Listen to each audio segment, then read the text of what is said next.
when you woke up with the understanding of the waking state. You get it? While you were in the dream, you thought the dream was very real. So you were affected by it. So you were traumatized by it. But now that you've woken up, you understand it's an illusion.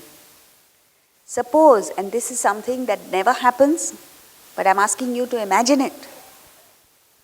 Suppose you had the capacity to re-enter the dream at the exact spot where you left it, but with the understanding that you are the waker. How would you conduct yourself? Would you say, let the lion tear me apart, it doesn't matter? Would you say that? Yes or no? No. What would you do? Run as fast as you can. Continue running. But with one big difference. And what is that difference? What's the difference? No fear.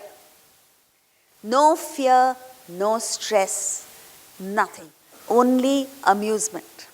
As if you were playing a role in a movie. Right? So when the shot is, when the whole scene is shot and it's all over, you tell the director, oh God, why did you make me run so much? You should have cut it right then. So it's a different view altogether. You enjoy it.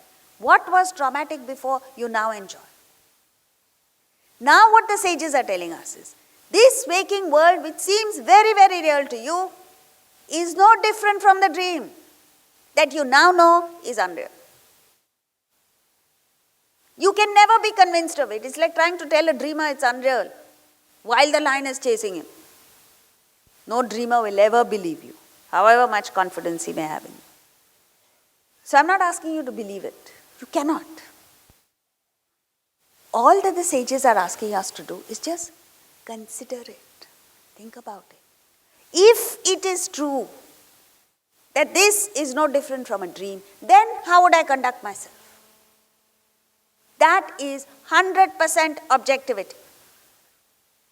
Knowing fully well that it is all an illusion.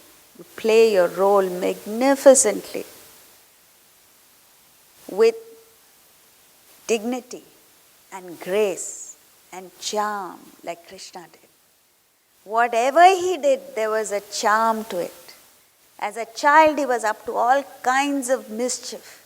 His mother and the gopis were exasperated with his mischief.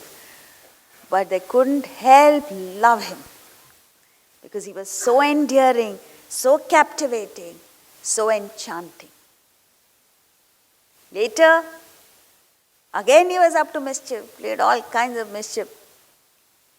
But he was the center of everyone's attention. Even though he stole butter, the gopis got mad with him for stealing their butter and smashing their pots. They could not help but adore him. And that is the quality that you will cultivate when you're objective. You'll be endearing, you'll be enchanting, you'll be captivating, you will be the center of attraction wherever you go because of your purity. And that purity is something that we need to cultivate. We should at least look up to it. Who are our role models? Film stars? Like in the US a few years ago when they were going through the worst recession, on TV there was a great thinker who said, you know why the problem is there? Because the whole of America is more concerned with what clothes a film actress is wearing rather than the situation. And that's the condition, and their heads are filled with sawdust. Not thinking of anything substantial, anything meaningful. So at least that ideal must be there of purity. I must become pure. That is, I'm too full of impurities. What are the impurities? Desire, ego. So unless you're aware of it and there is a striving, there is a wanting to be free from that, how will you ever get there? You're only accumulating more dirt, and dirt of desire, dirt of vasanas, and therefore you're becoming detestable, disgusting. Don't take offense, please. I don't mean you personally. Everyone, anybody who acquires desire and ego becomes disgusting and detestable. Then people only tolerate you. They don't find you endearing or captivating. So, the waking state is swapnavat, like a dream. And the understanding of this comes through intellectualizing, through stretching your intellect like this, and through bhakti. See, as long as you are caught up in this dream of the waking state, as long as you are caught up and involved in prejudice and biases and partiality, as long as you are riding on desire and ego, you will be subjected to sorrow, stress, and pain. This dukkha, the sorrow, you'll become free from only when you move to the fourth plane of consciousness, which an intellectual views as Turiya, fourth, which a bhakta views as God, the Lord. Whichever way you look at it, once you get there, you will be free from the trauma of joy and sorrow of the waking state, waking, dream, and deep sleep states. And then ends this restlessness of the mind. Then comes to an end this seeking for happiness outside in the world and never getting it. And this is what we should aspire for. At least visualize what must it be like to find it, to find that joy. It's like a person who's going mad trying to look for his own shadow. Can you picture a man rushing around the world trying to capture his shadow and never find it? All he has to do is place his hand on his head. He's got it. That relief after years, not just years, janmas of searching. You get it after janmas of searching, not because it's difficult to get, because you're looking for it in the wrong place. So, how do you practice this objectivity is the question. Just start observing. Today, whatever you do, you just jump into the fray. And then you've lost your power of observation. Start by observing first the world around you. What a beautiful world there is around us. Even in this concrete jungle, have you ever noticed there are such beautiful birds? The sunrise, the sunset, the moon. This past few days, moon has been terrific. We don't even look up in the sky. Stars, of course, you don't see unless you get hit on the head here, because of the pollution. But you go a little bit outside a big city, you look up at the sky, it's a blanket of wonderful stars. And then you're struck with wonder, what the Gita calls as ashcharya. And that's a wonderful experience to have. Observe that. Observe external objects. When we have classes, they're not fixed seats like this. They're loose chairs. And invariably, the guy whose job is to put the chairs, he is not dedicated, he is not inspired, so he just comes and dumps the chairs whichever way. The audience comes, it never occurs to them that their chairs are crooked. It's a simple thing. Observe. I'm not asking you to do anything. At least observe that, there are places you go to, offices, swanky homes, and then suddenly you'll find a very expensive painting crooked. Why is it crooked? No one notices that it's crooked. Observe things around you. When was the last time you looked at the curtains in your own home?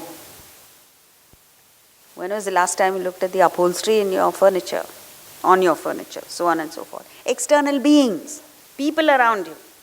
How do they interact with people? What kind of emotions do they have?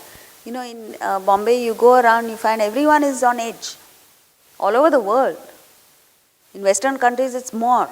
You say one word here and there and they pounce on you. Meaning, frustration levels are so high. everyone's stressed out.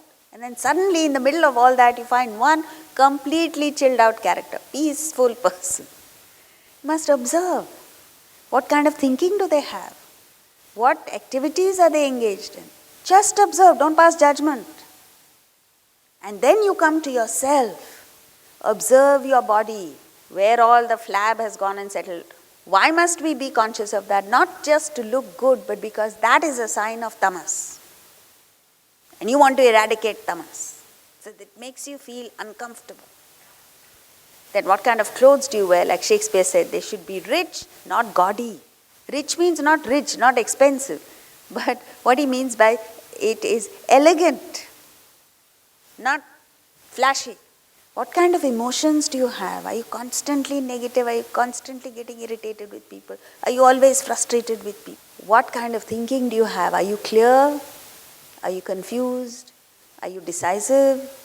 Or you take 1 month to decide what to do and what not to do? Like there's a guy who said, I want to keep my options open. Only people in America say, I want to keep my options open. Options open means what? He got married at the age of 55. And that too because the girl didn't allow him to break free. So if you keep your options open, you're indecisive. What kind of thinking do you have? And then, as you observe all this, the question that arises in your mind is, if all this is the observed, then who is the observer? And you might say, so far, all these days you were okay, now you're confusing us. Do you understand what it is? If your body is the observed, your mind and emotions are observed, your intellect and thinking is observed, then who is the observer? You don't know anything other than body, mind and intellect. So you come up with an emptiness, nothingness. But that nothingness is everything. And here is a beautiful composition by Pandit Dinkar Kaikini, which speaks of this. This shunya, this nothingness, is the Purna, which is Atman. इस स्वप्न से जगो मिथ्या को पहचानो इस स्वप्न से जगो मिथ्या को पहचानो तब जान सकोगे रहस्य शून्य का शून्य ही पूर्ण है तब जान सकोगे रहस्य शून्य का शून्य ही पूर्ण है. So that's it. That shunya, that which appears to be nothing, is everything. That is Atman. So as you learn to observe, as you learn to be more objective, you connect more with Atman until you become it. And that is the ideal. But for now, we'll continue with verses 38 and 39 taken together.